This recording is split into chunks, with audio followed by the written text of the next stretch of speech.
We were posted, Mr. Chair. Thank you. We have a 15-point agenda. I'm looking for a motion.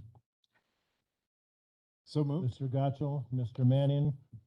All those in favor signify by saying aye. Aye. Oppose?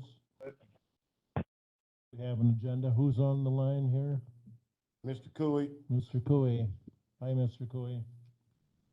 Previous minutes, have you reviewed those? Do you have any changes, addendums, changes, corrections, problems? If not, I'll entertain a motion.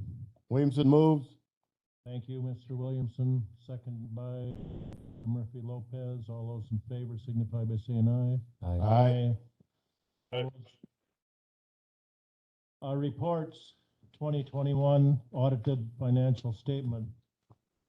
Administrator Langrick. Mr. Chair, looking today for a motion to accept the 2021 audit report and forward report to the county board. Background on this, Johnson Block has completed the county's 2021 audit. The documents are enclosed. This item is intended as a brief presentation to introduce the audit results to Finance and Personnel Committee. The committee will be given a chance to address questions and concerns with these will be brought forward to the county board for more in-depth presentation. So the intentions are tonight are just to kind of orient you with the materials. We do have Bill Moyleen lined up for next Tuesday to present in depth. So an idea of the different questions that you might have would be of benefit so that we know how to properly prepare for the presentation on Tuesday night. In kind of going through the documents, 05A, you're going to see the financial statements with the independent auditor's report. The narrative arrives in the first section, followed by the different statements as well as supplemental informations and materials. The main question that I'll be bringing forward to ensure with Bill comes to you on page 8 in regards to our general fund. It's a number we typically look at each year. Let me bring it up here to share. So page 8 of the report, you're going to be looking at the Richland County, Wisconsin Statement of Revenues, Expenditures, and Changes in Fund Balance of our governmental funds. Queuing in on the left-hand column and bringing it down, you're going to see the fund balance as of January 1st, 2021, and then the ending balance on January 31st of 2021, amounting to approximately $1.9 million. And to the best of our recollection and understanding, this increase in your fund balance for the general government or general funds can be attributed to your first installation of ARPA funds, intergovernmental funds, as compared to 2020. And then also we had some underspending and deficiency reports, some occurring with health and human, or our HRA and health insurance, as well as a carry forward. We did a lot in 2021. Coming into that budget, we didn't know how things were going to work with our COVID situation, so we did put money in our contingency fund, which arrived in 11, amounted to $226,731. So that's where we think we can attribute that increase of 1.9, again, as a combination of ARPA, some under expenditures as an example of health and HRA, and then for a carry forward in our contingency fund. Is there any other types of questions that you would have in regards towards statements? By all means, again, let me know. Going forward then into the second document, 05B, this is your what up here, the required audit communications to the Finance Committee. This is kind of the different legal aspects that they point on. First thing, I guess I would draw your attention to, as you have your table of contents, what it's kind of all talking about. Major point of recognition I want to bring in is kind of when we start talking about our different findings and considerations. Good news is we didn't have any devastating findings, but we do then have on page 7 of that document our recommendations and considerations. Top one being the CBDG housing loan oversight, which we're trying to remedy with action taken in the last meeting. At the bottom of this document, or at the end of this document, you're going to see the adjusting journal entries as well. So they go into the different balances that were executed in order to try to make the best compliance and designating the funds to the correct accounts.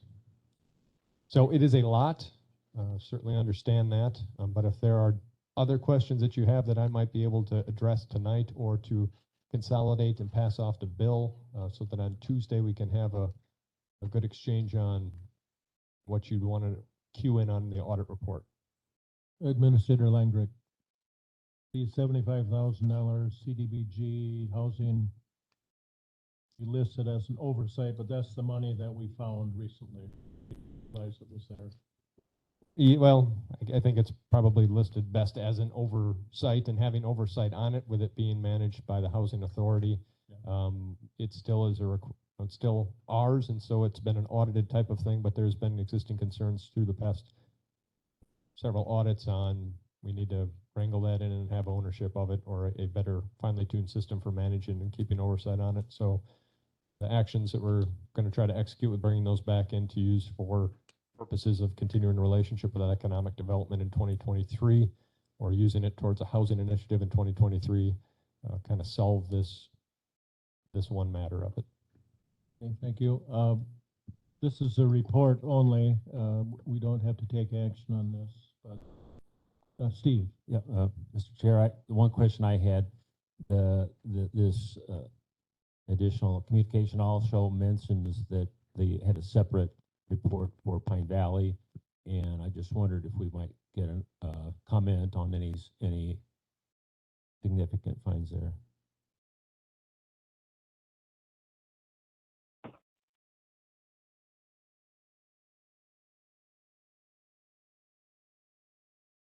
Got a question? Well, I've got it he's listed. taken- I don't have it off the top of my head, so I will. Well, you're taking comments now to Yes. address that are Yep. at the If board you've got- meeting, right? If I can answer them, I will. Right. I'll answer it on the spot here. Otherwise, I'm going to write it down and we'll address it on Tuesday with the full presentation to the county Right. board. Okay, sounds fair. All right, let's move along then to discussion and possible action on the ARPA daycare grant extension. Mr. Langrick. Second here, Mr. Chair. Looking today, motion to allow Copper Top Family Daycare 6-month extension on expenditures of daycare ARPA grants, ARPA grant funds utilization through 30 June of 2023. Background on this is Copper Top owner and operator Amanda Wagner Walsh is requesting that a allowable period for grant funds expenditures be extended because of delays in reaching commitment and follow through with the contractor regarding the intended sidewalk project. Excerpt from the agreement is included in there, where it does specify that funds must be used specifically for the designated purposes by December 31st of 2022. You must submit a written request to us in advance if the funds are not expended by December 31st of 2022. So she has done that. She has a letter of request, extended it out. Recommendation then today would be to extend it through June 30th of 2023 to allow for the completion of that project. Mr. Chair. Thank you. You heard the background. I'll entertain a motion. Mr. Williamson, seconded by Mr. Gotchel. All those in favor of granting this extension? Mr. Gotchel. Is Copper Top Daycare doing business as a different name, or where is this daycare located? Good question. Yeah, it's not the same as Copper Top on campus. Their house has a copper top roof on it. It's located south of town off of Highway. We were Rescue, off of Highway isn't it? 80. Thank you. Rescue. Mr. Chair, yeah, 27485 Crestview Drive, on there. On the other document. Thank you. Good question, though. All right, I'll call for a vote. Those in favor of granting the extension signify by saying aye. Aye. Opposed? All right, did it. Directives, resolutions, and ad hoc committees. Number 7, discussion and possible action on finance and human resources staffing report. Mr. Chair, looking today for a motion. 2 possible motions, could be a variety of other ones, but to accept the Human Resources Finance Study as presented or with amendments, and then potential second one is action within scope of authority pending discussion. Background on this item: in the October 4th, 2022 Richland County Finance and Personnel Committee meeting, the committee took action to direct County Administrator to research human resources and financing staffing solutions. Language is there. This action was taken in context of gathering information to support committee decisions in response to Resolution 2296. In your packet tonight, you'll see items 07A and 07B. 07A is the study and recommendations, and B is an appendix with some of the staffing and internal staffing information that was gathered. If you'll allow me to go through, I'll Please do. okay, so the study, give everybody a chance to get to it. Again, in your packets, it's 07A. The background on this is in the October 4th meeting, as we just read, we took action to do this. A summary of the talking points regarding staffing for October 4 from the October 4th meeting included, we're not moving forward. The proposals brought forward leaves the county in the status quo. Now is the opportunity to remodel. How do we get an HR and finance director or departments? We have a dispersed model. How do we centralize our HR and finance functions? How many payrolls, finance folks do we have at the county? How many other counties? Can there be efficiencies? Are we making more work for ourselves? Until we see to compare the other models, I don't think we're going to get anywhere. The committee remains obligated to respond to Directive Resolution 2296. So those are some of the talking points that were kind of taken in shaping the intentions and the directions of the study. The study content begins with the study county comparison.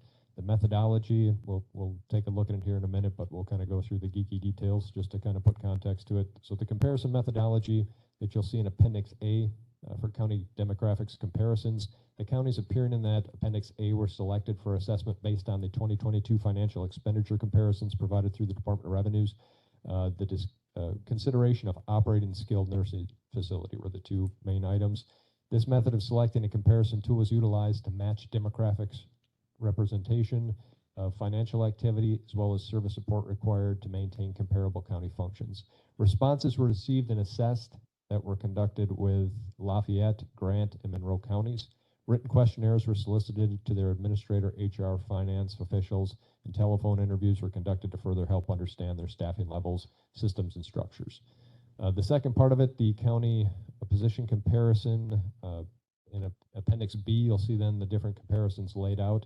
This comparison chart attempts to capture the number of employees within county departments, and kind of the label that we're using for what equals a 1 is predominantly dedicated to finance and HR functions. So when I ask these folks, how many do you have in these, that's kind of the language I used, and you know the answer you get is kind of the lawyer answer of, well, it depends, because folks are kind of wearing multiple hats and etc. So these position numbers reported do not account for full-time equivalency considerations, frequency of or appropriation of dedicated functions, consideration of other tasks and functions performed, consideration for supporting systems, technologies, building and office configurations, pay grades or classifications, consideration for supporting multiple counties. And that last one's in there with an understanding that Unified Community Services of Grant County also provides services to Iowa County, as we'll see in the breakdown sheet when we get there.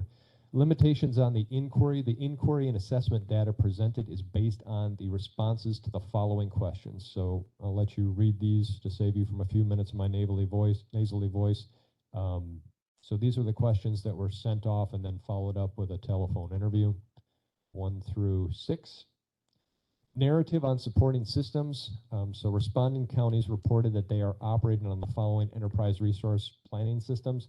Lafayette is operating with an Avenue system like Richland County. Monroe has been operating with a Munis Tyler technology system for many years. Grant County is transitioning to Munis Tyler technologies. The Munis system has extended capabilities in reporting and managing workflows for HR and payroll functions. These appropriation estimates were gathered in support of assessing model feasibility. Internal study of the positions. This is the second 07B. So a review of internal functions allocation study was conducted. In reviewing administration and department positions, the study focuses on identifying financial and human resource functions and estimating an appropriation of time allocated to those functions. It is important to note that these estimates are self-reported and not arrived at by means of a time study or logged hours by function. And they're kind of built like the JDQs of taking the function and how much time is allocated towards it that you would have seen during the Carlson study if you folks were part of that those conversations.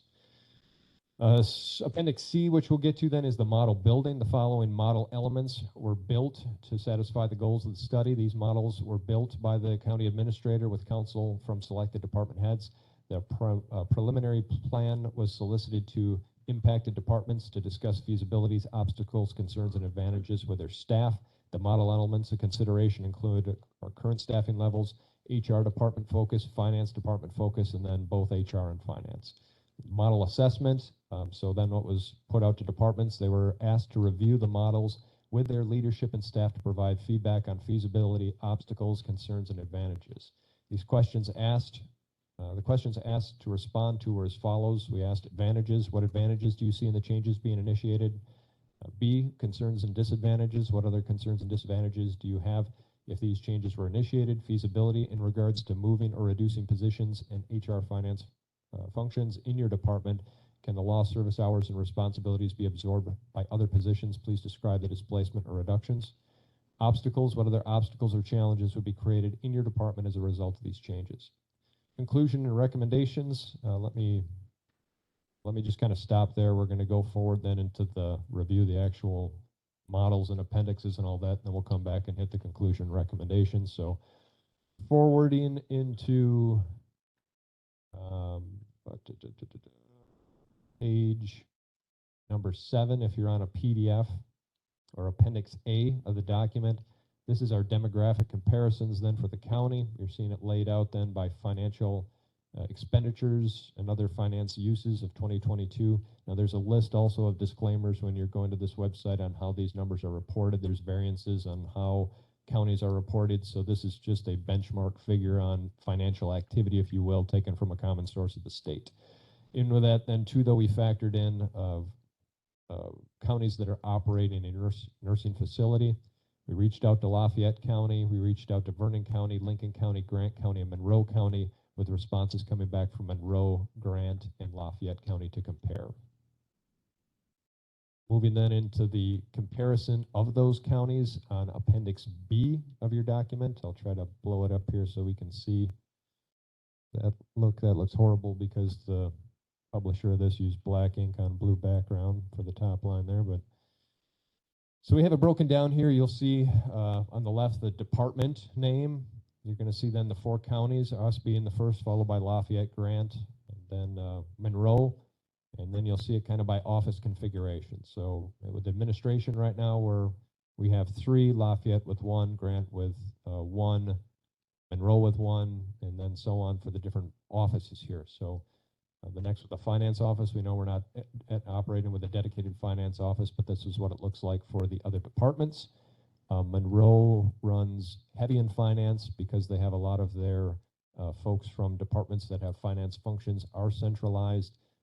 They're doing that though with a robust and well-established ERP system that is in place. But that's how they're managing. With an HR department, again, you'll see kind of the breakdown of what folks have. Clerk office, we operate with a additional duty finance officer on our county clerk and an accounts payable specialist for our clerk office functions. Treasurer, health and human services. This is kind of where I'd point out in Grant, the 3rd column over. You'll see Unified has their own financial and HR systems outside of social services shared with Iowa County. So those numbers are there, but how you visualize and prorate them could be different in your view. Highway County, Sheriff's Office, Nursing Home, Hospital is put on here as a function from Lafayette County, as well as then Zoning and Sanitation, which is a larger operation in Monroe County. So in trying to arrive then at the total employees, everybody kind of has their own way of how many employees do you have. How we categorized ours, we're at 229 full-time, 15 part-time, benefited 168 unbenefited in some type of capacity. Lafayette reported 340 on payroll. Where that all lines up with full-time, part-times, I don't know. Grant County at 275 full-time, 27 part-time benefited, 51 part-time unbenefited, 87 in an LT capacity. Monroe operating with a larger number as their larger county, 342 full-time, 38 part-time, and 100 or so on unbenefited.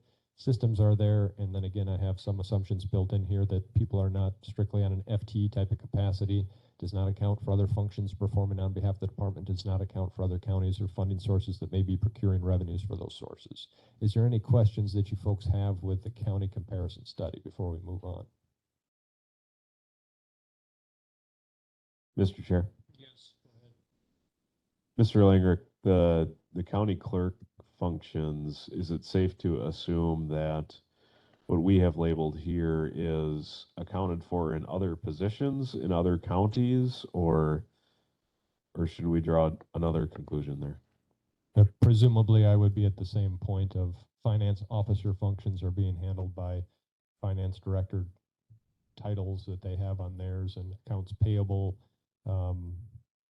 assuming is handled by account technicians and accounting type folks there.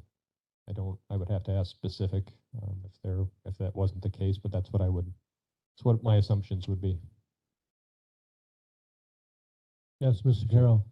Yeah, and in trying to find comparable counties, you've picked those that have a county nursing home, but I'm wondering if, I don't know what the relative sizes of all these nursing homes are, whether they are necessarily, the same with respect to the population of the county or what. So I'm wondering if not only the county budget, but also the employee count would be affected by the difference in sizes of nursing homes.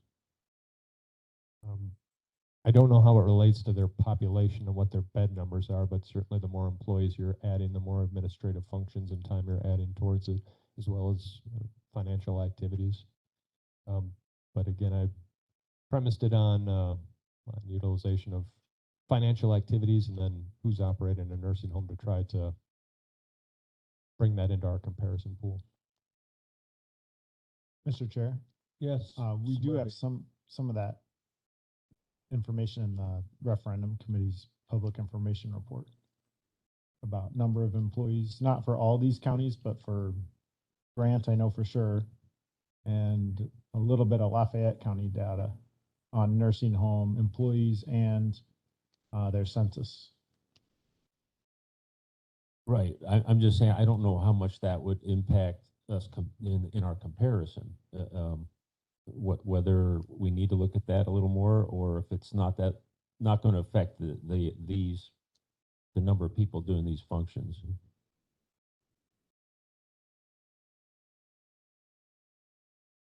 Anyone else? My take on this is pretty darn complicated and hard to compare because there are different ways of skinning the cat, and each county seems to approach things on their own way, in their own way. And I know that we're looking for efficiencies and consolidations where we can find them. After doing all this, Administrator Langrick, do you have any recommendations? Well, we have a ways to go yet, so Okay. keep your seatbelts on. I'll wait for that then.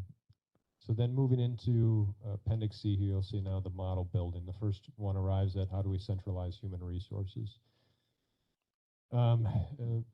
Taking the same breakdown then that we have for our staffing levels, if you will, you can see the left column is our current, and the right column then is trying to incorporate to create an HR department, which kind of falls into the orange or goldenrod coloring, and where the movements would be, or movements may be recommended.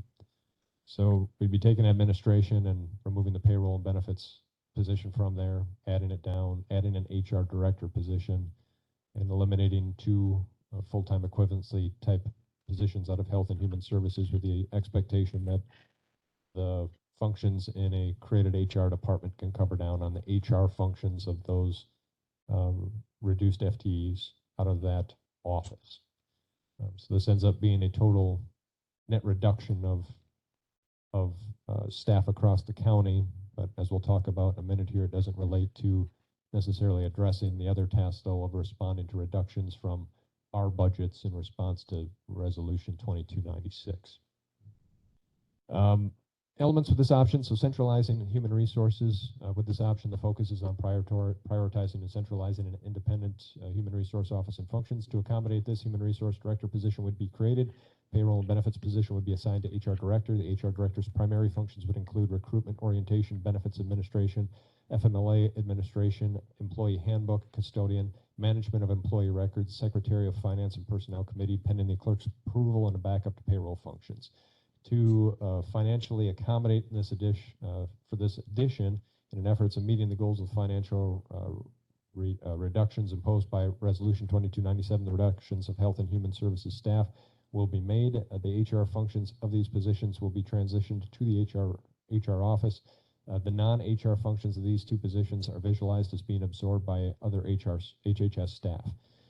It is currently visualized that the HR director would be created as a new position and posted for competitive filling. A benefits and payroll position would be transferred with existing personnel at the time of the transition. The administration and buildings officer, manager, and confidential administrative secretary position would be eliminated or modified to result in a net reduction of 2 HHS positions. Estimated financial impact, again, here it shows as this, but again, just to kind of premise it, part of the reductions coming forward from HHS is to eliminate 5 positions from HHS, so this would kind of be seen incorporated as part of that. So it helps facilitate that end of it, but again, does not necessarily then direct obligation of administration office, treasurer office, and clerk of arriving at a reduction. The next option, and I have my option 2 on the bottom of page 10, but the chart falls on page 11. This is trying to arrive at a finance office. So this is a completely separate effort at this point. So you're looking at then, how do we arrive at a finance office? From administration, eliminating an accounting specialist position. I'm sorry, not eliminating, moving a accounting specialist, or accounting specialist position down. That should be supervisor of accounting specialist position, moving that down. Assistant to administration position gets reduced in efforts to try to free up levy impact. Adding an AP specialist position, essentially kind of moving what's down here for the county clerk, creating a full-time, potentially considering then having a half-time deputy down here, adding a finance officer, and then moving 2 financial specialist positions from health and human services up. So you'll have a total impact of removing 2 down there. This model then results, though, in an actual increase of a half-time position that would have to be added to kind of accommodate if we go forward with this. Elements of this, of centralizing the finance functions with option, is focus on prioritizing a centralized and independent finance office. To accommodate for this, a position would be created, the finance officer. The accounting supervisor position would be assigned to the finance officer, as well as a transfer of the 2 fiscal specialist positions from HHS. The addition of an independent accounts payable specialist would also be proposed, separated from the deputy clerk. The finance officer's primary functions would include custodian of financial policy, monitoring, controlling expenditures, financial forecasting, continual monitoring and estimates of county's existing financial position, essentially the balance on general funds and undesignated funds, oversight on county audit, assistance with budget preparation, replacement subject matter expert then on the ERP system, and as we build conversations on the next 5 years or so, beginning investigations on what that looks like. To financially accommodate for this addition, in an effort of meeting the goals again of 2296, recommendations, the assistant administrator will be made at the reduction, or as a reduction, and the county clerk at a half-time position. 2 fiscal specialists then will be moved, as we talked about. It is visualized that the finance officer position would be created as a new position and posted for competitive filling. The accounting supervisor position, fiscal specialist of HHS, and accounts payable specialist would be transferred with existing personnel at the time of the transition. The deputy clerk position would be reduced to half-time, and the clerk would have to engage in the recruitment process for appointment. So again, this rates actually to the addition of positions, so it comes as an added expense as modeled. If you wanted to do both of these at the same time, centralizing both HR resources and financial functions, then it would arrive at something like this. Phase one, you would be incorporating and making the movements for an HR director, to include an HR director and a payroll benefits specialist position move down. And then phase two then includes all the finance ones from option two. Bottom line on this one is you end up though with still a 19.5 FTEs, if you will, and an overall increase. The combined estimates still come out as a net increase in finances. I guess before we move on, maybe we should pause there, Mr. Chair, if there's any questions with the modeling. Right, any questions? Any comments? Yes, Steve Chair. Carroll. Am I correct in assuming that if we were to migrate to ERP system, we don't necessarily have to centralize finance? It could stay distributed? Let me see how to answer that one. So changing to a new ERP system is quite an undertaking. Trying to do it in an uncentralized manner is going to pose its challenges, just as we're trying to do a radio tower project through kind of uncentralized, and a lot of it hangs on MIS department and a lot of it hangs on Clay and sheriffs, and would be more comfortable having a designated finance director of thou shalt carry this torch and bear this burden. The other aspects of it too is when you're making an ERP system or you're transitioning to a new ERP system, it causes you to really evaluate your own internal practices, because you're going to try to be set algorithms to make this thing talk in a language in which you behave. So you almost kind of want to get yourself configured in how you want to be set behavioral wise, and then try to make the system match that. There's going to be give and takes based on the limitations of the system that you have. So can you do it working in different rooms and have people in different spots? Yes. Trying to do it without a centralized finance office, it's going to come with those challenges as described. Does that answer your question, Supervisor Carroll? Yes, thank you. Is there any other questions in regards to the modeling? Well, I want everyone to remember we asked you to do this. We directed you to do this study, so. Thought I would return the hours of pain with minutes of pain and listening to me You didn't, describe it to you. you didn't just fill up your free time by doing this, because you don't have any free time, so. Well, I'm hoping it's arriving at value to you folks. So kind of then going back up to, we can cruise back up to conclusions and recommendations, as it might make a little bit more sense now that we reviewed some of the modeling.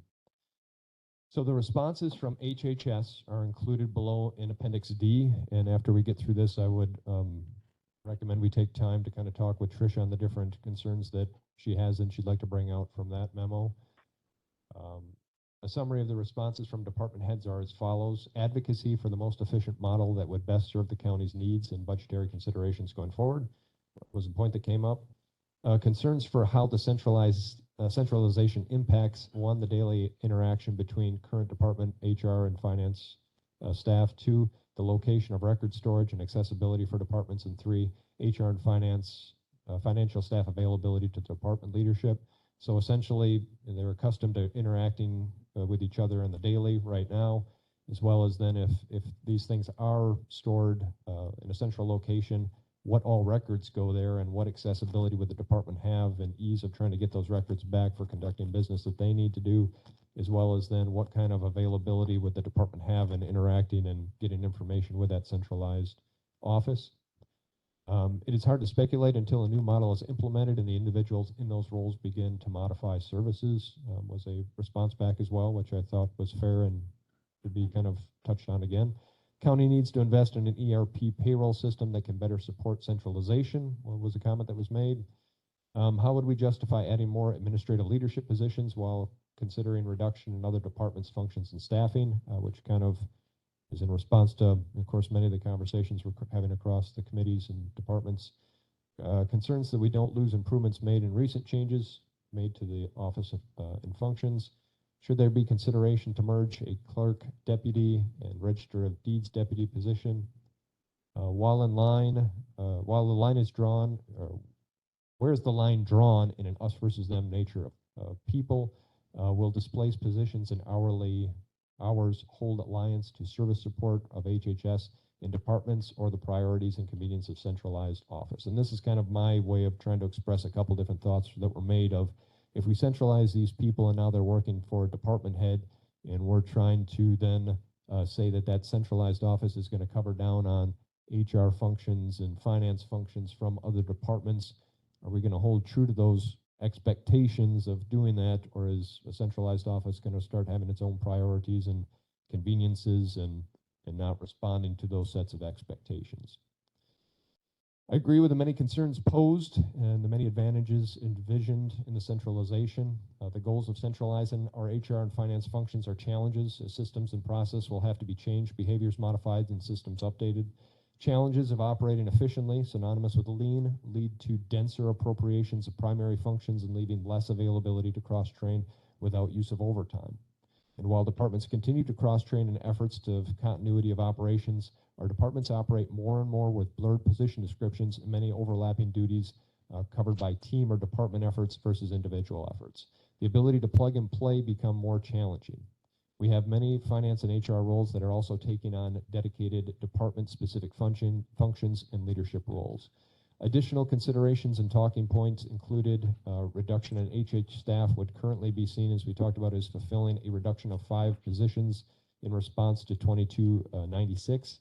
The context of not double counting the reductions as presented today. The models assessed do not directly support the directives of financial reduction in Resolution 2296 imposed on the administration, clerk, and treasurer. If positions are reduced, context of responding to all directive resolutions, the administrator would be supportive of department heads exercising discretion in reorganizing staff personnel to allow for retention of staff who may possess knowledge, skills, and abilities most advantageous to the county. The county retains the authority to revert administrative coordinator structure or to reduce capacity wages of the administrator. While unpopular with departments, the county's willingness to reduce the position of functions may amount to $45,000 to $90,000 in reduced annual expenditures. Justification may also potentially be made with displacing of many current direct financial and HR duties onto new departments. If that is the direction taken, this would likely result, though, in a reduction of administrative production. Recommendation to implement these proposed initiatives becomes a matter of funding and organizational will.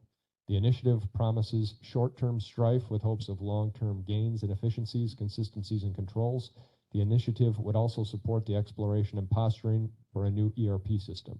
The initiatives, as modeled, fail to support directives in the Resolution 2296 unless further displacement of operational funds are moved into short-term borrowing or unless other expenditure reductions are made. Recommendation: I'm currently caught in between conflicting goals and do not have answers to all the questions and concerns regarding this transition. What is clear is that in order to have both centralized functions and meet the directives of 2296, it would require increased operational levy displacement or reduction in other expenditures. Or reductions would need to be as initiated and outline of the 2296 Finance and Personnel Response options previously provided to Finance and Personnel Standing Committee. So with that being said, too, Mr. Chair, before we were to respond to that, I think it would be important to also kind of go through different talking points that Director Clements might have to point out in the response from HHS as the response to this, trying to solve this most significantly impacts her department. If you're willing to come up, Tricia.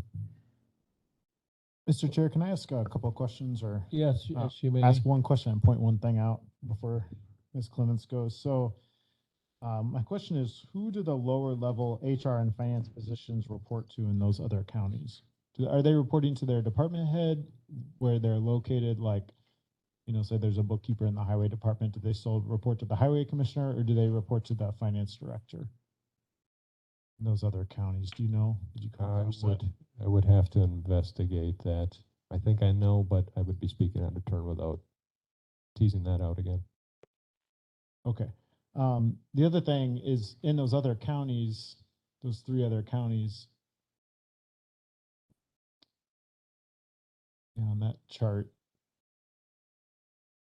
it is interesting that we are the only county without a finance director and without an HR director. I just wanted to point that out. That's all. Thank you. Chris Clements, Mr. Chair, are I you- got a question. Yes, you may. Go ahead. So my question is, Mark, my question would be, so they have HR directors in them other counties. Are they HR directors and finance directors over everything? I mean, this doesn't point out Pine Valley here. If I'm reading this right. Is Pine Valley still has its own HR and its own finance? In the modeling that I have right here today, Pine Valley retains their HR director position and their finance officer position, but it's named you'd have to help me, Tom. We have the name. Well, was it in my document here?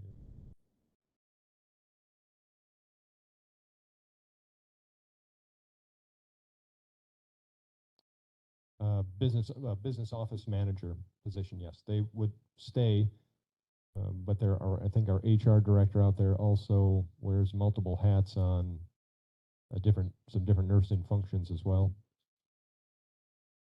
There's also infection control and multiple other types of elements. I understand that, but my question, I guess, would be the other counties, I would assume, have one HR director and they cover everything, and one financial officer that covers everything also would be my guess, and then it stems down from that. I would presume that I can ask out to them specifically. Because I mean, to me, we're still not centralizing. We're unless we're considering Pine Valley its own entity, and we don't, you know what I mean? Then it just runs on its own, and it's just some other business that's not tied to the county. Is the way I see it.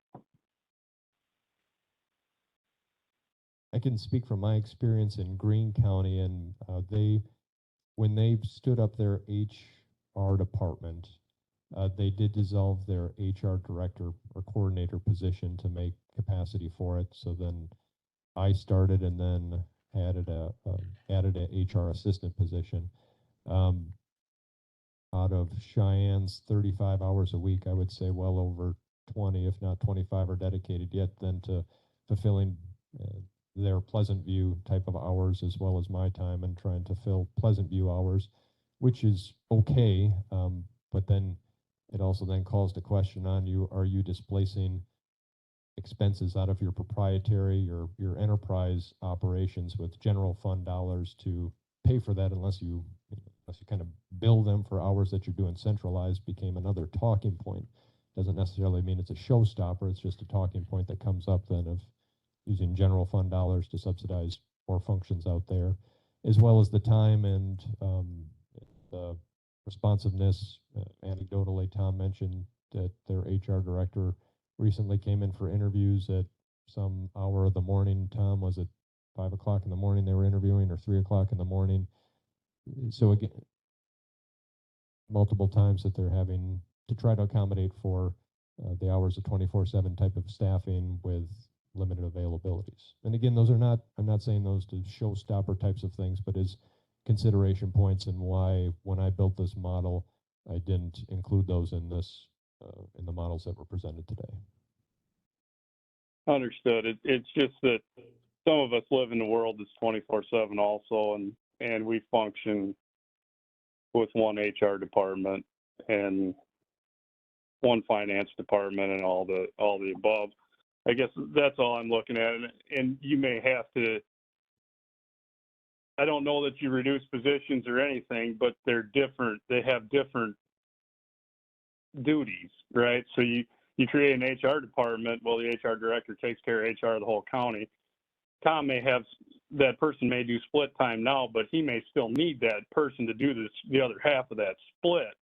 But you're still centralizing all your HR functions in one area. The same with your finance stuff. And I realize everybody's concerned about, well, I'm not going to get the answer I need right now. Well, that'll fix itself. I mean, it really will. Everybody has to. I guess we're almost going to where we're centralizing stuff. We're almost doing it. And I mean, this is a lot of work that you did, and it's great work that you did. But my fear is that we're missing the big picture of the whole county.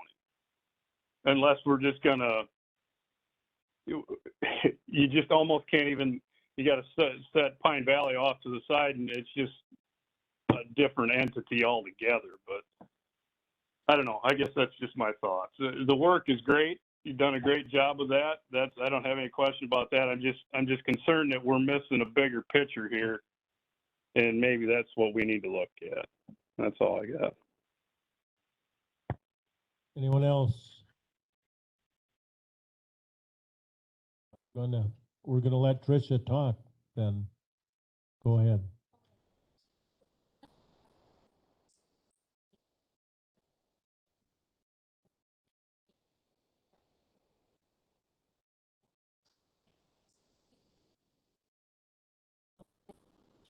And sometimes the systems don't match up correctly, and it would be a great benefit to have it in one central office.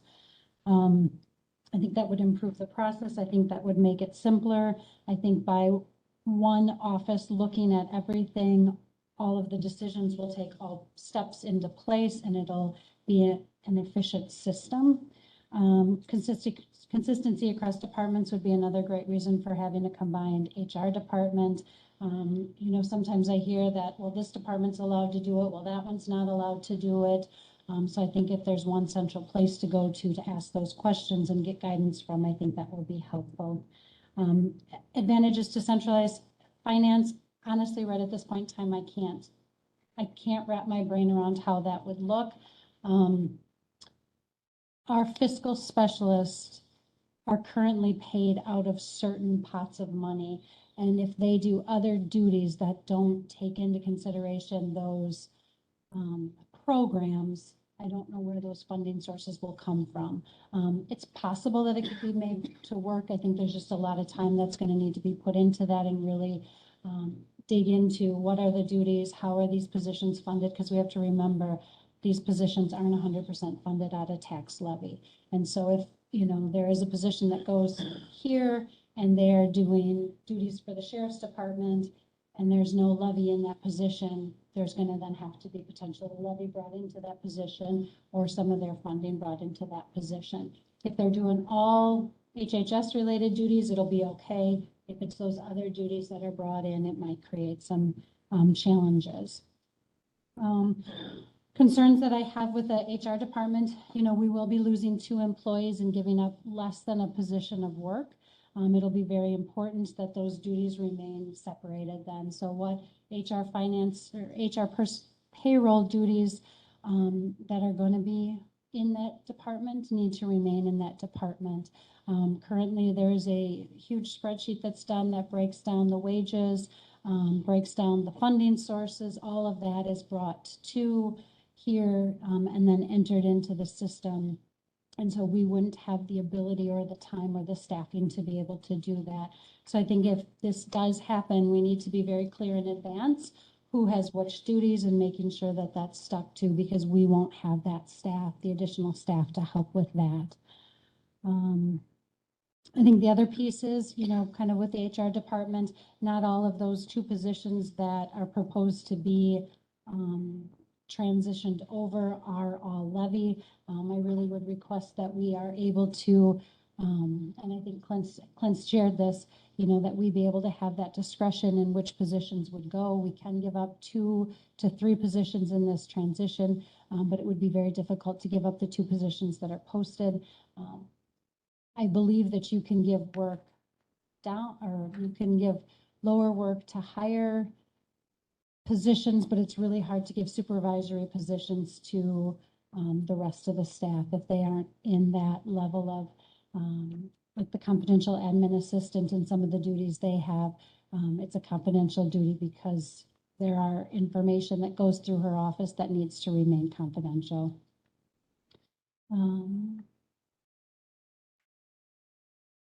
This has been difficult for employees. I'm just going to be really honest. Everybody's very worried about their job, worried about how things are going to look, where things are going to go. So that just has been a concern that we have been having over at HHS.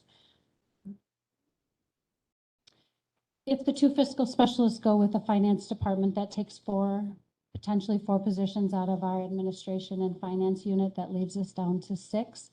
That will be difficult for them if there are maternity leaves, leaves of absences, medical leaves.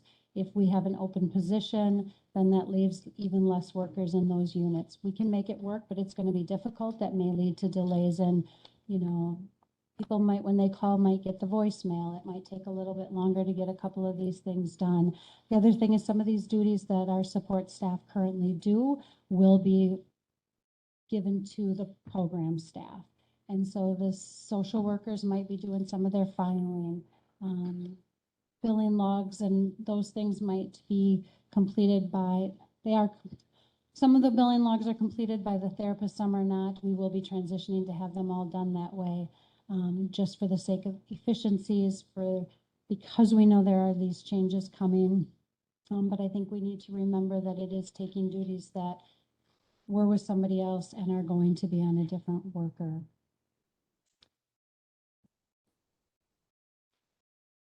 I think one of the other obstacles to look at in the long run is if there are going to be departments that are going to be moved to the community service building and HHS is going to be asked to support those departments or to take on some of those duties with less staff, it might be difficult to do that. And so we just need to really be mindful when we're making long range plans to make sure that we have the staffing levels that can do that.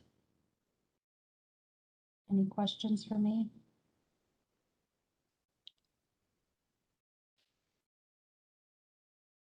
Mr. Chair, I just have one comment for Ms. Clements. Please go. I've really gotten a lot out of the finance reports that HHS has produced. They're really easy to understand. And I think we just need something more like that for the whole county.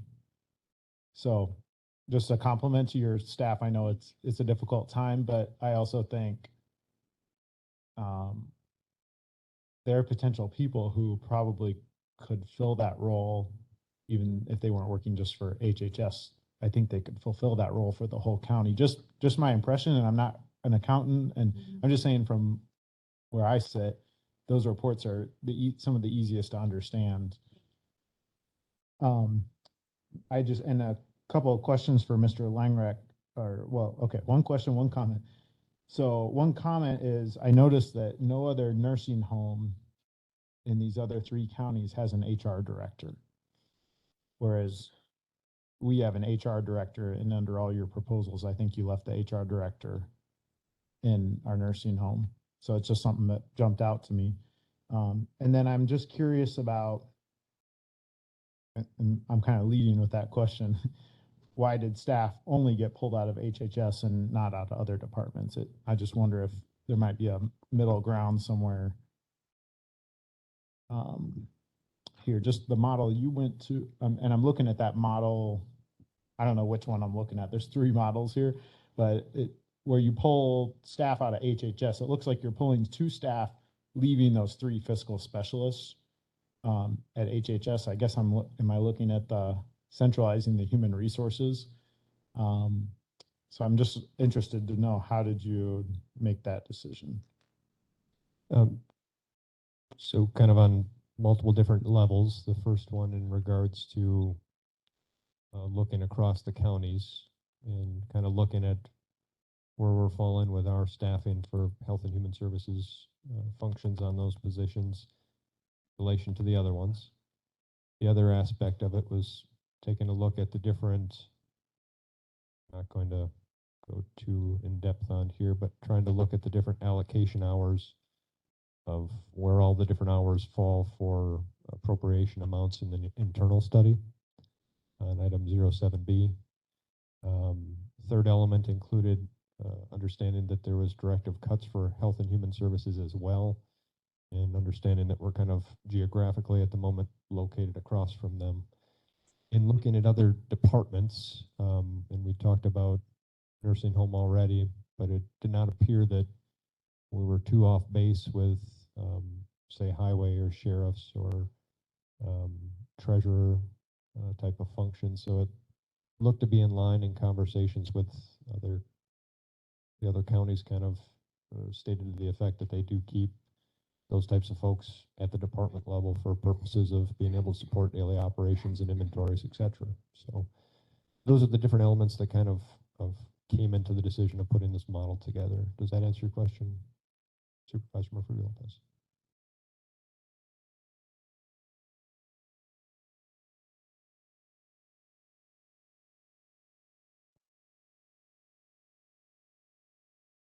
How does this, my question is, Administrator Langrick, how does this? I thought part of the response, and I guess we haven't gotten there yet for 2296 response, was looking for some savings to be made. And how was the finance committee going to deliver those savings? I don't see any savings in any of this. Correct, for the most part. There's savings overall and reduction of positions in an HR type of a function, as we just talked about with reduction in HHS staff to allow 2 reductions there to add another one on this side of the street. But as I've mentioned a few times, it's like 2 different conversations. The other one's still on how you want to respond back for functions of administration and clerk's office and treasurer's office. Really comes down to exercising a reduction off the list that we've looked at a couple different meetings here, or displacement of more operating funds in the name of insurance into short-term notes and incurring more tax levy increase. So, as mentioned when the task was put upon us to sort this out, trying to get more with less here is 2 things are kind of in conflict. We're going to have to do without something if you want to reduce it. Trying to add more positions and without reducing someplace else, just, it's not going to balance. Well, the overall feeling through consolidation and streamlining, you get savings. But initially, we're not showing savings, and I understand that.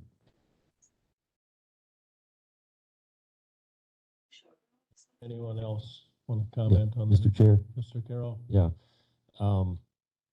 Just at the very highest level, I was trying to see if there was a difference between our county and the others that we've looked at in terms of what is the DOR expenditure number divided by the number of employees in these 2 functions, and how do we compare to those counties that have centralized versus us that have not? And the ratio is not that different. So it's not like I could see a step function or a jump from doing that. I think the intangible, like you said, the efficiencies we think will happen, that's just too hard to put a number on right now.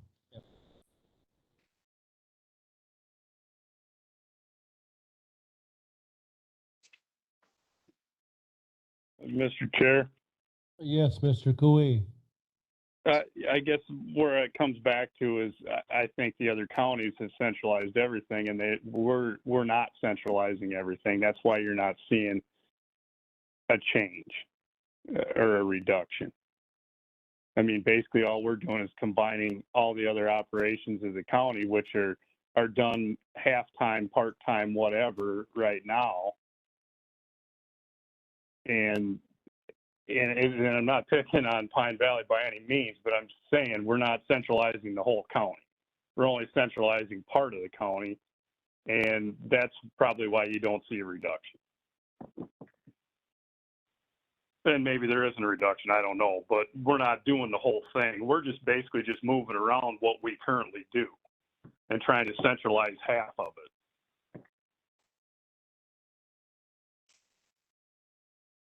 Yeah, thanks for your comments. Anyone else? Mr. Gotchel? Mr. Langrick, so option 1 actually, if implemented as described here, would result in a 30,380 reduction in payroll instantaneously, right? It's a reduction in the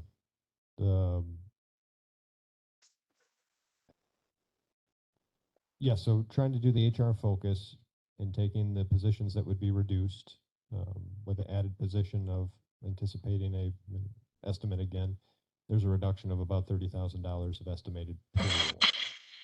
But again, that's coming at a reduction of your HHS budget and not a finance and person or what would be a HR budget now. Sure. I think that's somewhat advantageous for a couple different reasons.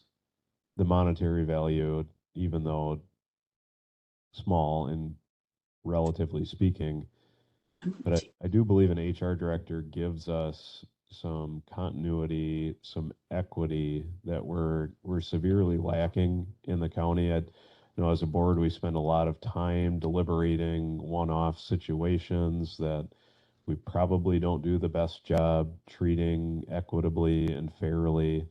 I see that position probably shoring up a lot of those situations. I wonder if there's a middle ground here to establish the director position, but give HHS, as Director Clements is requesting, the ability to restructure, to find homes for some of these duties that it isn't abundantly clear could be solved through centralizing.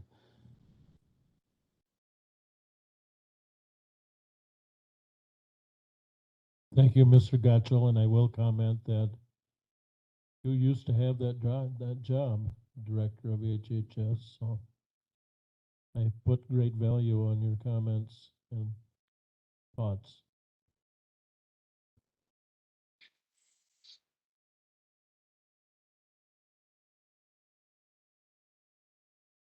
Anyone else?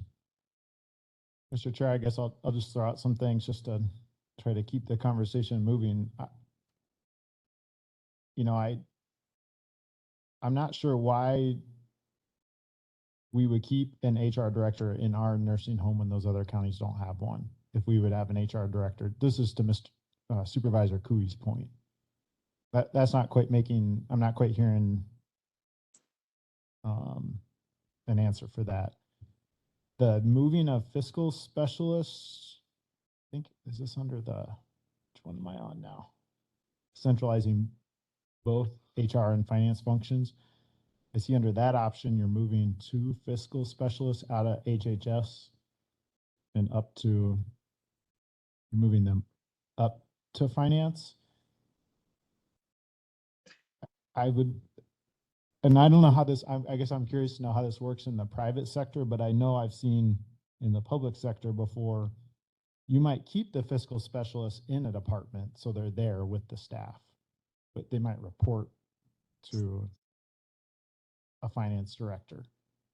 So they're still there, they're still available, but instead of reporting to the director of HHS or the highway commissioner, they're then reporting to that finance director. So I guess I think there's potentially cost savings if we deal with that nursing home issue, but then I guess overall, do you have to move everyone necessarily, or are you just moving who they report to? I just think with some of our fiscal issues, sometimes, the highway department's doing things very differently out there than the HHS department. But if you've got the bookkeeper in the highway department and the fiscal specialist in the HHS department reporting to the same person, it seems like that person could help kind of make things more similar in different departments instead of having these wildly different ways of doing books or accounting. That's all I got. Mr. Chair, Are you making that a motion, possibly? And I think the motion would be in the form of asking Administrator Langrick to take another cut.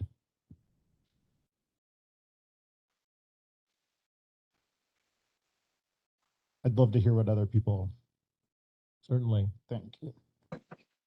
Mr. Chair. Mr. Cooey, did you hear that? Did you hear Mr. Murphy Lopez's explanation? I did. And I guess we're on the same page with the HR. And I would agree with typically, you know, I guess in the private sector, the finance department reports to the finance department. They don't report to the plant manager or whoever. But they don't necessarily leave the, you know, they're still in the plant. You know what I mean? So it would be the same for like HHS.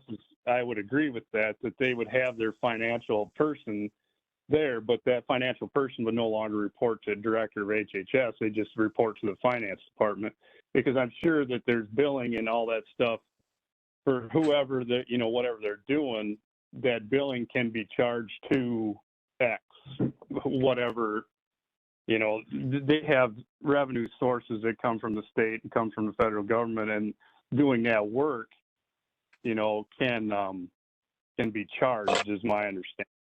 And I don't know, I could be wrong with that, but I would think that you would keep, you know, you're going to keep your bookkeeper at the highway department. You're going to keep your financial person, you know, they're going to be housed in HHS, but they're going to report to a different person is the only thing I would see.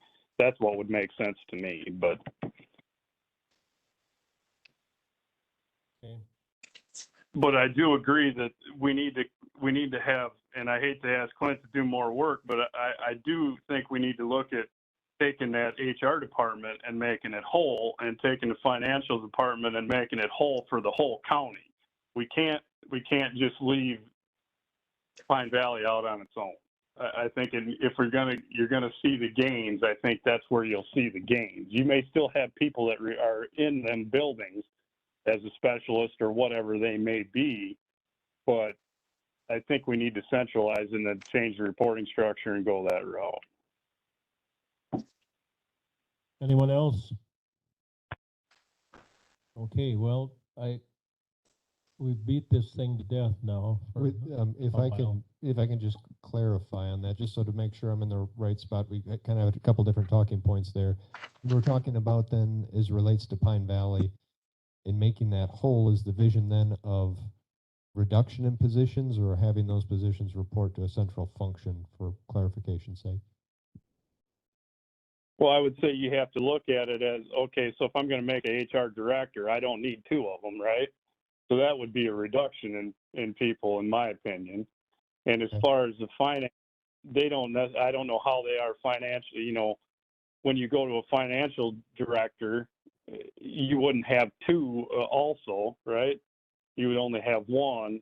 And then I guess you got to look and see what the work requires.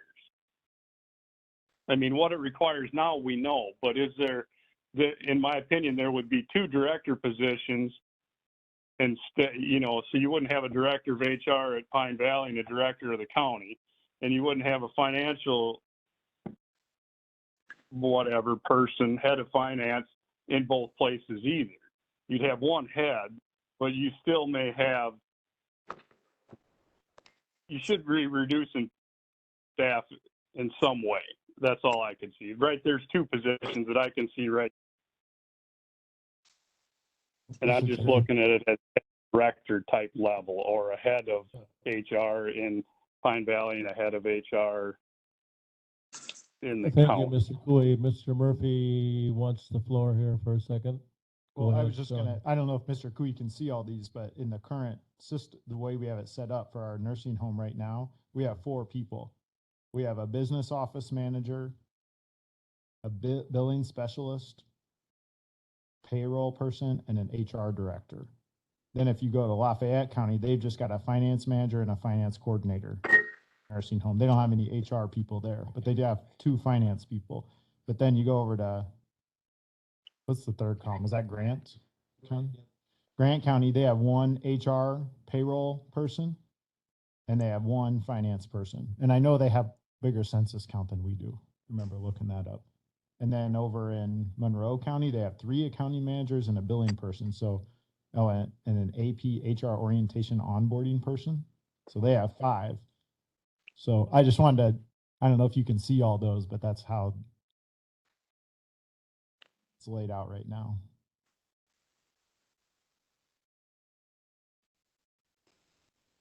Okay, Mr. Cooley? Yeah, I guess my only thing is if we centralize it, as a whole county, if we look at it from that avenue, what's the difference? Is what it comes down to, and instead of keeping it split.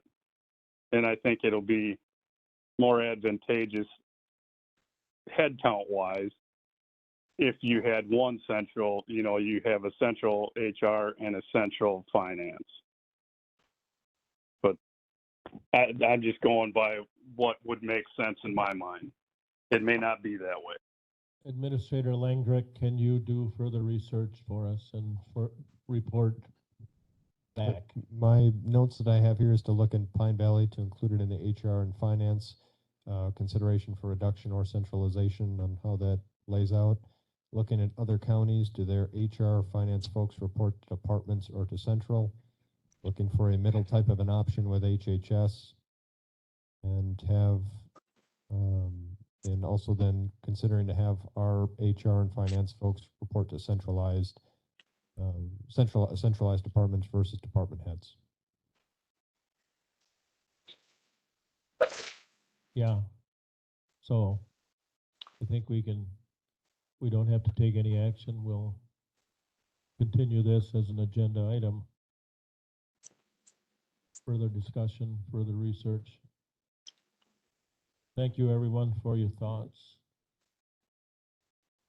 Takes us down to item 8. Discussion, possible action on response to resolution 2296. So, Mr. Chair, the items are in there as presented in the last 2 meetings. Part of response back, it was suggested that without finalizing a staffing initiative, that it would be a challenge on taking action on those items. They remain in there for your consideration, or if you wanted to have more discussion or talking points on them, please let me know which way you'd like to go with that, Mr. Chair. Yeah, thank you. And then that would then lead to 9 on the agenda. What would we like to tell the ad hoc committee? So I don't think we're ready to tell them anything. And I'm going to move along unless someone has an objection. Yep, Mr. Chair. Mr. Carroll. We kind of need to. The timeline for the ad hoc is imminent. Well, they need the information by next Monday night. Right. Right. So I don't think we're going to be able to fulfill our charge. Okay.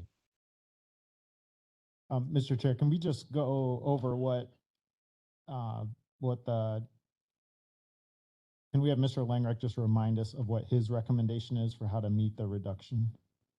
I need a refresher. Yep, go ahead. So the elements that you'll see in item number 08A of your folders, spreadsheet that's laying out before you today. Again, it's in response to resolution 2226. You've got the very top, you'll see the years, and that's got then the directive amounts that reductions were made to happen, cumulative numbers. And then below that, then you'll see then the recommendations for reductions that are on here at present. Hasn't changed from what we initially did. In order to meet it, you have we had put on here in 2024 to arrive at the creation of an HR finance department combined, having a coordinator type of position to overlap and reducing that out, having a finance director position of 2027 reduction. Again, that's a projected position, as well as then a separate HR position reduction. Administrative reduction then also of the staff and professional training that would be excluded at 2024 and going on. All 4 of those recommended potentially for referendum, if referendum were to be a county improvement initiative versus a county sustainment initiative. The elements of administrator, assistant to administrator, accounting supervisor, and benefit specialist are on here as placeholders with not recommendations at this time. The county clerk's office, you have digitization of resolutions, of which $10,000 were projected to try to use, reducing those out for each year. We have on elements from the county treasurer office of property lister to try to merge duties, which is not recommended, as well as borrowing for GSA and land nav software, which is not recommended at this time. We've got Southwest Regional Planning as a proposed reduction for 2025. You have on here then displacement of expenses, short-term borrowing for property, workers' comp, and liability insurances is allowable by state statute 76704, subsection 5B1, and initiated an incremental adjustments of 50,000 in the first year, 100, 160, 160. And again, that was kind of seen as implemented, staggered out to try to do the best we can in minimizing levy impact. Video conferencing fund of a reduction. Got on here as well, you have reduction in hours for admin clerk, switching to 4 9-hour days was considered. Reduction to 4 8-hour days was considered. And potentially a phased in reduction type of thing of stagnating wages and reducing hours going forward. Those not recommended, put on here as ideas that were considered. So what is recommended arrives at the totals that you'll see on the bottom. You'll see you have an overage, which means that we went beyond what was demanded for us in the first year. Remembering that at the top we were at 122,000, with the proposals in place is 168,000. The following year we're actually under. The next 2 years we're over again. So that's the recommendation there, and it's kind of taken in a separate tone of conversation on how do you arrive at centralized types of services. And as said in that type of discussion, it would essentially arrive at you're going to have to reduce some of these other things that are not recommended to be reduced, or we can increase potentially our monies that we're putting into short-term borrowing. I do have I'll leave it at that. Thank you, Mr. Chair. Mr. Chair. Yes. go So, yeah, our challenge is we are developing a survey for the county board to go to the county board meeting next Tuesday, the 13th. And in order to develop that survey, we need line items and dollar amounts. We're going to ask the county board, assume a referendum's meeting next Monday. So we still have to finalize this. So keep in mind, this is all what I'm saying is coming out of my mouth is draft, and the committee could change their mind. But likely where we're headed is we're going to have a 35 rows with dollar amounts tied to everything. And we're going to ask county board members, all 21, to pick their top 15 out of those 35, so roughly. We still have to finalize all those numbers, but that's what we discussed last night. So we have to, same deal over at public safety. They don't want to give us the numbers for the deputies. We get that. You know, we got to have the numbers for the deputies so everyone can rank it, because we got to see what they're going to cost, you know. So it's the same for this committee. So I think as much as I don't necessarily want to go through an uncomfortable process right now or meet again, we probably just need to come up with what is our most, how's the saying go? The least worst of the of the list. We need to get to that dollar amount tonight so we can get that on the survey. That's what we need. But how do we get to that dollar amount if we haven't decided yet what we want him to do versus consolidation? And yes. Go the route of HR. I mean, it's not an easy decision.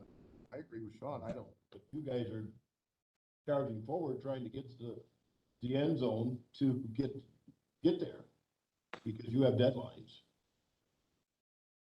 Like I would, even though I don't like this one, I would go ahead and say, make a motion that we include short-term borrowing for property liability insurance, because that gets us up to 160 grand by 2027. That takes care of about 40% of our amount.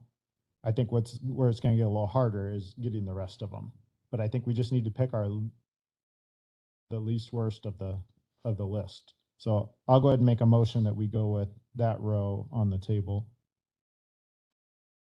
You're making a motion to short-term borrowing for insurance, is that correct? That's correct. Yeah. And it's somewhere on this chart here, right? That, this one? It is, Mr. Chair. It's, yeah, I didn't put numbers. It's the bottom page with the red in the column there. There you Yeah, go. well, it doesn't matter. I can't read either one of them, so. Sorry. Clarification, please. Are Go you ahead. saying to go to the full 160 in 2024 instead of waiting till 2027?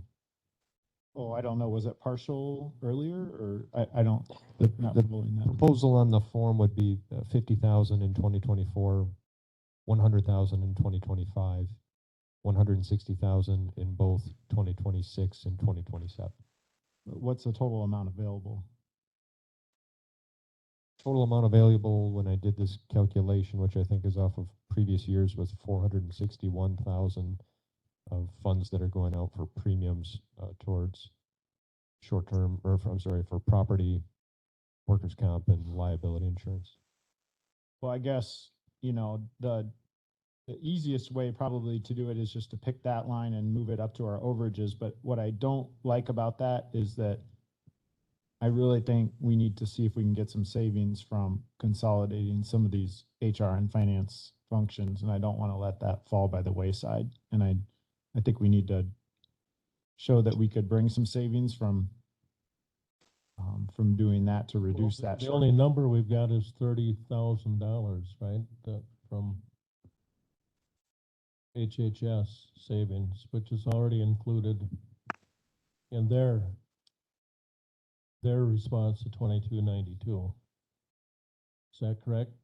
Somebody tell me if I'm wrong. In the model that's there, if you want to do different models and you want to still have centralized HR and how many onesies and zeros you want to make on those models is up to you folks to decide as well. If you want to make gap for that out of admin and treasurer and clerk budget, it gets very narrow because we have the 7 positions that we have there. So it's reducing administration of an administrator or an assistant to free up funds for a HR type of position. You can do that. If you want to visualize of reduction in like a Pine Valley type of a position and bringing that over, again, that it's going to be a reduction in your proprietary funds to incur a general fund expenditure. You can potentially cover it through a funding mechanism of asking for reimbursement more at the end of the year to try to capture those expenses or billing them out for. That's what I'm ways to thinking. try to do it. Yep. But you're trying to make all of it work and then still try to fit the service hours and the expectations arrives at the challenge at hand. Sean, I have a question for you at the ad hoc committee. The survey that we're going to survey board, I mean, does that necessarily have to be specific with dollar amounts in it? And I know the referendum would have to be, but can't we just ask the board, are you in favor of consolidation with the eye toward achieving a savings? Because we don't know what that is right now. But wouldn't that be an appropriate? I'm talking about, we're just asking the board what they think. Well, so we'd like to make sure the board knows roughly what the budget gap is that we're trying to fill. And then we'd like the board to know too what each item costs to fill the budget gap. I know that, but And we we'd don't like- know that right now. I understand that, but we're trying to get dollar amounts down because without those dollar amounts, you're right, we can't develop the referendum question. Right. And that's what we got to do. The other piece of this is we're likely going to be asking the county board what sort of a change annually in the tax levy they're comfortable with.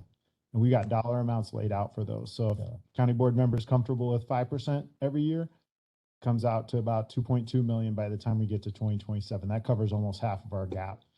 So that's why the dollar amounts are so important, because it all kind of fits together. We got to see the dollar amounts for everything, so everyone kind of knows what are your choices and how much do you save by this being a lower priority and this being a higher priority.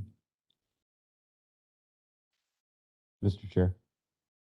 I'd Who really, spoke? Yes, I'd really Mr. love to Gotcha. second the motion on the floor, but I just wonder if we're there, can we infer that we need to have another motion based on the dollar amount that's presented here? Okay. And so is the dollar amount in your proposal, Sean, 160,000 or? That's a good question. Way to pin me down. Well, Uh-uh. we'll ask Cheryl to read back the motion that was never seconded.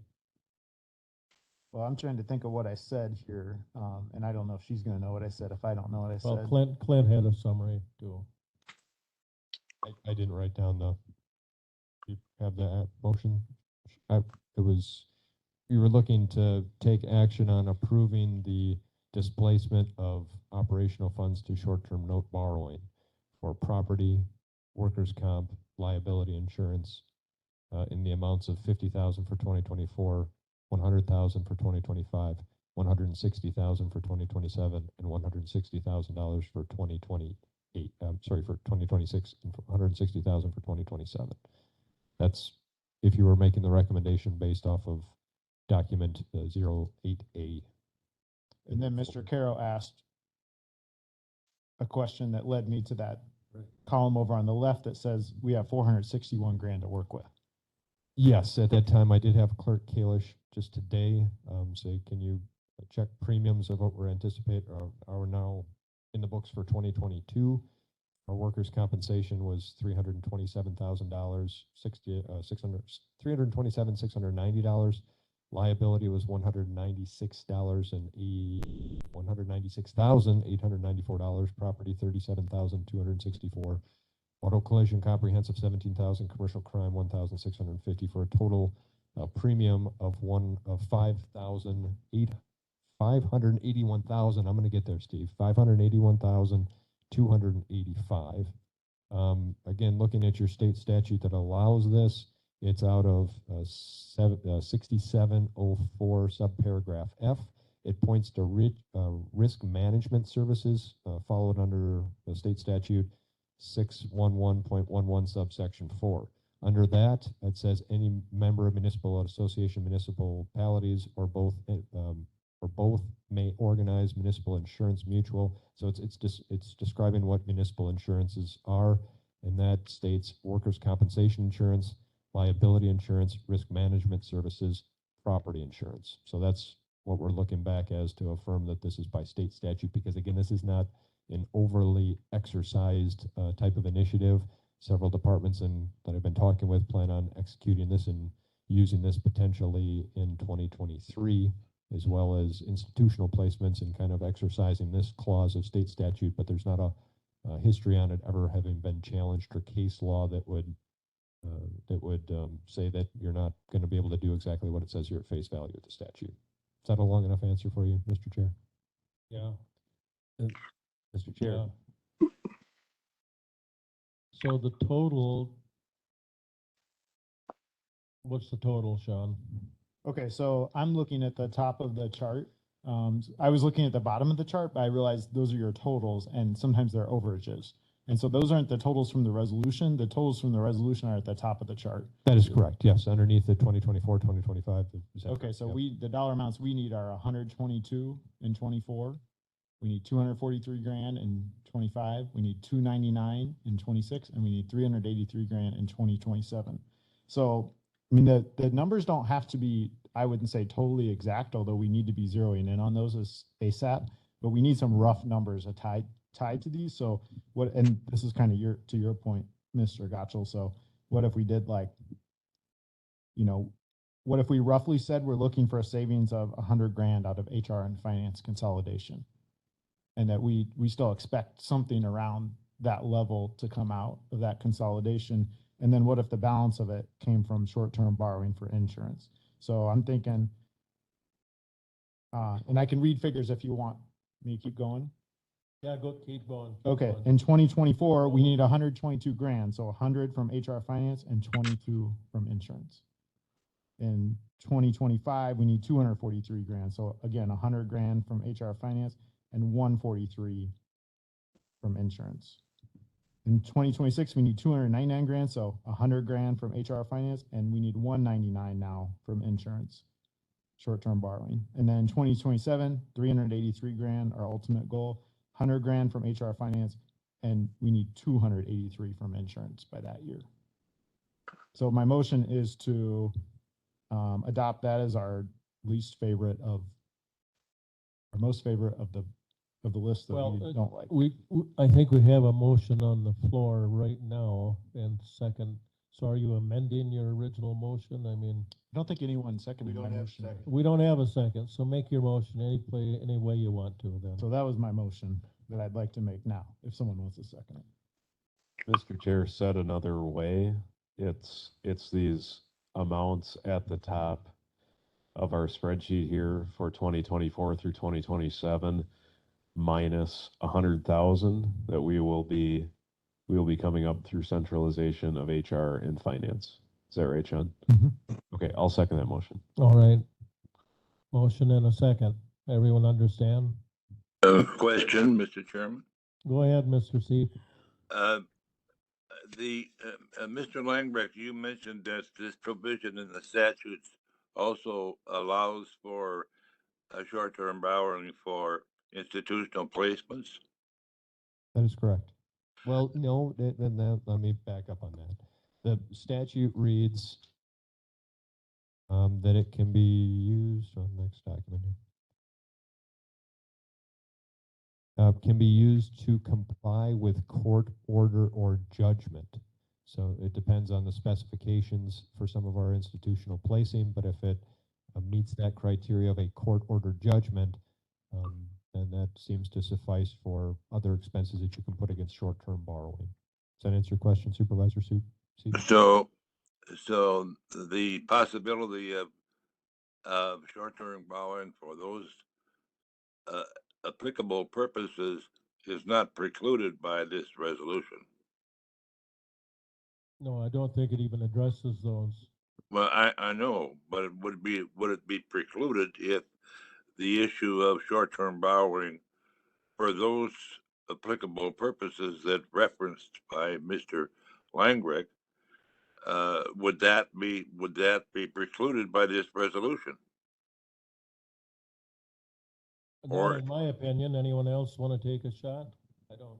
So built into the response from HHS underneath 2296 is invoking the same statute for some of the cost displacement into short-term notes. That's already kind of come through the works and through this body.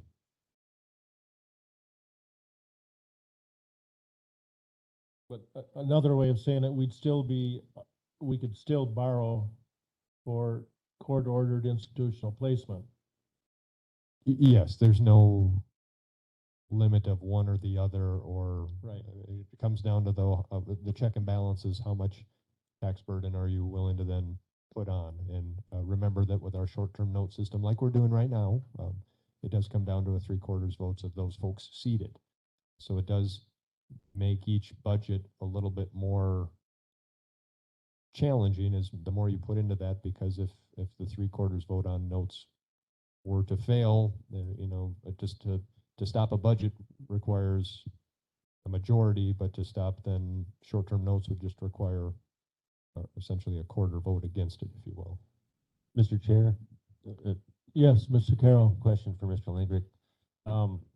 So if our insurance premiums are in the neighborhood of 460,000 a year, what's the rationale for just slowly sneaking up on it with only 50,000 in 2023 and so on?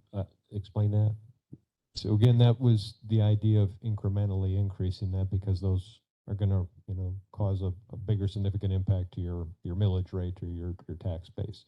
So by kind of tiptoeing into it, it's trying to alleviate having a giant spike on it, and also knowing that other capital projects and court order placements and other departments might be trying to use the same type of mechanisms, and trying to hold that on, so it's not a runaway train and 1 year, 2 year time frame of how much it wants to put into that. And that kind of gets to the question that you plan on asking through ad hoc committee on how much are you willing to, or are you comfortable with an increase in that number? Does that answer your question, Supervisor? It does. It's just, the point is that the 50,000 is somewhat arbitrary number, and if we recognize what your concern just mentioned, we could still change this number if all things equal, it would help us here in answering our question tonight. Well, what I'm tracking at the present is you're looking to have that as 22,000 for 2024 and 143,000 and so on, with a motion that's on the table. Sure. Mr. Gatto? Two things. I would ask that you would consider calling the question on this particular item, knowing that the elephant in the room is we just said that we would like to save 100,000 through HR consolidation and finance consolidation. I think perhaps if it doesn't violate any point of order, we should go back to that after we vote on this item. So just to clarify with that too, the inferred is $100,000 reduction across the organization and kind of general levy, and not just specific to a clerk or a treasurer and administrator's budget. Am I picking that up correctly, or is that $100,000 out of specified directives to you folks in our budgets on the table? Mr. Chair, he had mentioned 30 grand for HHS. And then if there's, say, another full-time position out of Pine Valley, now you may get back to the drawing board and go talk to Mr. Rislow and other folks and say, well, I want to split that up a little more. I'll take this much out of Pine Valley, I'll take this much out of HHS, I'll take this much out of some other department. And here's how we get to your 100 grand. It's just a goal of 100 grand. So can you get to 100 grand of savings, I think is the point of that. That's the spirit of what I was making in the To a motion. $100 organizational reduction, not necessarily specific to the rules set forth by the director. Not necessarily for the admin office or the clerk or the treasurer. How can you bring in other savings to offset some of these if we do this centralization within your department? Thank you. So let's call a question then on the motion we do have before us, and that's using borrowing for the insurance purposes. Okay, everyone ready to vote on that? And what we're doing is we're putting this forward as a question for ad hoc. Mr. Chair, are we Yes. voting just on the insurance part or on the HR finance part too? I'm Are you a splitting this little up? confused. Were you wanting to split it up? It's consolidated. It's is now what we're consolidated? understanding. Yeah. Okay, so It's all together. well, I was gonna ask for another motion, but if it's consolidated, I won't. Okay, so borrowing for the insurance and then working toward $100,000 in savings on HR and consolidation. Okay. All those in favor signify by saying aye. Aye. Opposed? Okay.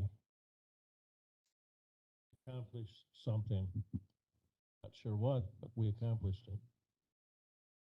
All right. Does that take care of 9 as well? I would think. Okay. Under Personnel Administrator Langrick, discussion and possible action, classification, compensation, and authorization policy. Okay, so in your packet here tonight, you'll see cover letter and some revisions in the policies. We made action, let me open here. A second. Nope, that's the wrong one. One second.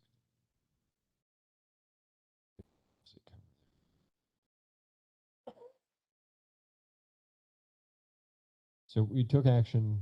So we're looking for approval of changes of the classification, compensation, authorization policy. Background on this item, Richland County Ambulance Service has been struggling to fill their positions. As we know, through the budget process, we allowed them to take a 5% increase and then also authorize them to have another 2% like Pine Valley has. Their wage positions fall on the general wage schedule.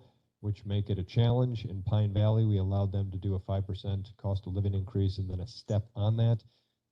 In our system, it's can't do that to allow just ambulance to have a step because all of our positions are in the same system. So trying to do as a workaround, we're recommending that we increase those positions.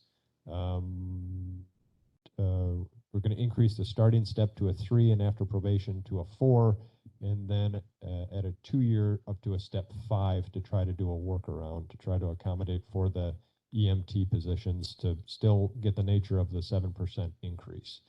That's an easier workaround than trying to, again, do another continual manual entry every payroll to accommodate for those positions. Other additions to it, I will defer to Assistant Dull. I think that was kind of the main gist, what you'd see in the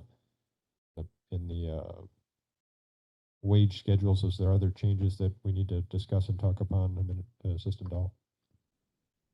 Some of the things that are combined in this are the reclassifications that have been requested now are put in to the reclassification table. I believe it's going to be like the custodian to HHS is added in.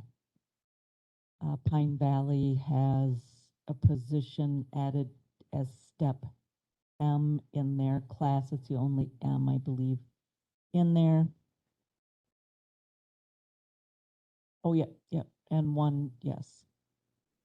Personal assistant went from class B to A.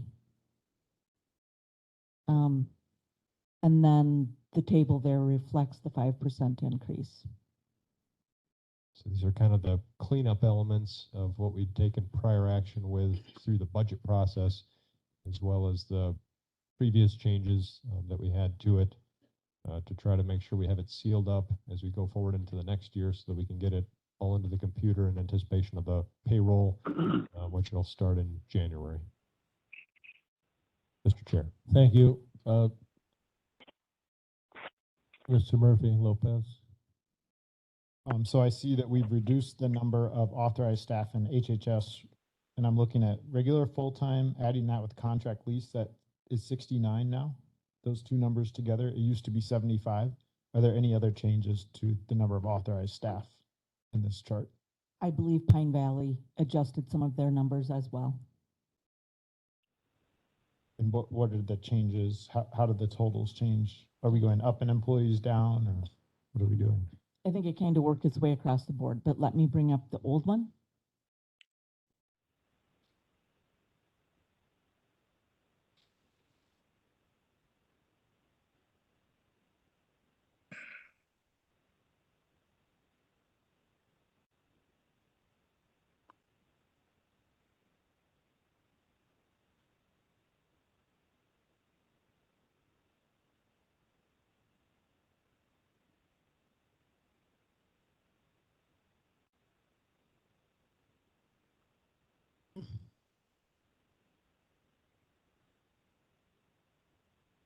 It looks like the ambulance increased their EMT crew amount.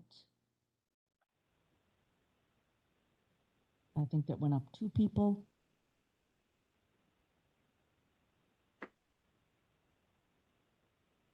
Scroll down to HHS added their custodian as a full-time staff instead of a contracted. They added their mental health case manager, was created for the beginning of the year. Carlson Detman reclassified their mental health therapist. And I'm not worried so much about each individual. Okay. It was the total. For HHS, we had 75 employees before. Okay. And it's down to 69 now. I'm just more worried about totals because it's a budget control mechanism we have if we know how many staff we're authorizing. So if we're upping our staff at Pine Valley, I just want to know that, but it looks like we're decreasing it from what I remember, but I don't know. Maybe Mr. Rizlo knows, but it's listed as 69 full-time and 7 contract out at Pine Valley. So that's 76. I thought we had 85 before. So I think they're decreasing. Tom, can you comment on that? please? It's just merely more that we're hiring on-call people, not wanting to go on a fixed schedule, and so our number of actual FTEs for scheduled positions is going down. That was Tom Rislow, Director of Pine Valley, who commented. I think I've got this moving now, so I'll find that. I just want to make sure we're going down and not up. I think we're That's going my down, thing. Sean. Okay. Okay. So let me get back to the old one. And you want specifically now Pine Valley? Let me scroll to Pine Valley. I think we're good, because Okay. yeah, it came back to me. Yeah. Let's move. I think we're Okay. good. Let's move along. So, are you done with your explanation, Administrator Langrick? What he's asking for is that Oh, for kind of approval. clean up on compensation here. I'll For make the a motion to changes. approve. All right.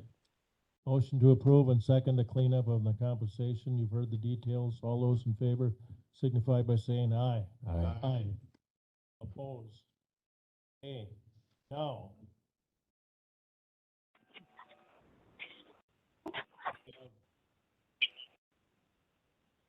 On our agenda is a closed session. And I'll read what it says here. A closed session pursuant of Wisconsin State Statute 1985, parent 1, parent E, deliberating or negotiating the purchases of public properties, the investing of public funds, or conducting other specified public business whenever competitive or bargaining reason require a closed session regarding MOU request to attach to the WPPA collective bargaining agreement. So I'd like to go to closed session. Do I have a unanimous vote on that? Aye. Aye.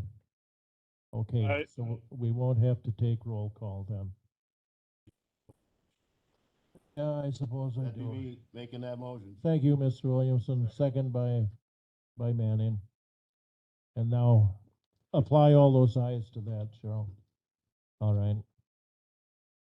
But we're gonna have to knock off some people on the, I just need to know to your private session. right. And Aaron should be in the private session. I saw his name up there. Jake. Jeff Spencer is on. Jeff Spencer, are you listening into the meeting today, or WPPA representation? Can you take that off? Yes, That's, yes, I am. we can't see who's. Okay. Don, Jeff, no. are you dialed in with a number ending in 77? Yes. Okay, 77 is Jeff.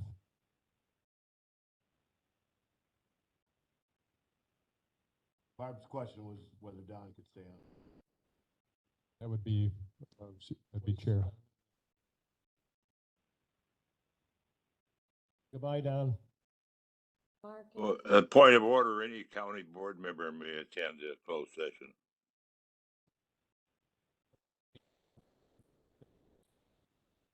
tell me what to do. Okay, we'll leave Don in. We've got Jeff.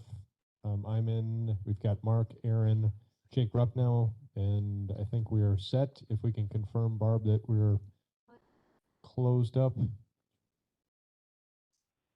Okay. Should be. Okay, we're all transitioning to breakout. Okay, we're set then. Please let me stop recording. Dissolve. And, but we're not anywhere near that, so there are things we can do, Gary, that you can tell him we're not bankrupt, and that's why you're on the board, to prevent that from happening. Thank you. All those in favor, say aye. Aye.